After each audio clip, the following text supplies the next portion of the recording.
I have to imagine you guys are pretty excited about what's about to happen, this transformation in the press room. We understand from Caroline Levitt, the incoming press secretary, that she's going to open up those some of those seats to unconventional media.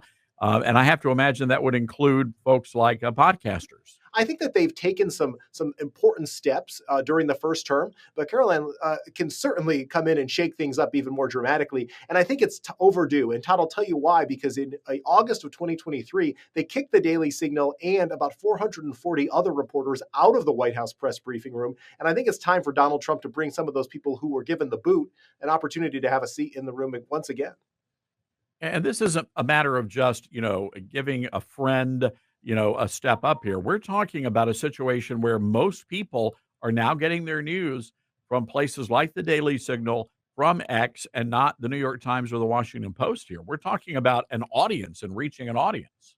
That's right. And that's why I'm in favor of not removing anybody. I think it would be a mistake for Trump to tell members of the establishment or legacy media that they're no longer welcome. Now, it is a small room, so you've got to figure out a way to accommodate everybody. Maybe you don't have seats and maybe it's standing room only. I'm not exactly sure how you solve that problem, but you're absolutely correct. We need to be recognizing that in this year, 2025, there are individuals who don't work for those big corporate media giants who deserve a seat in the press room. And in some cases, they're podcasters. In other case, they might be social media influencers.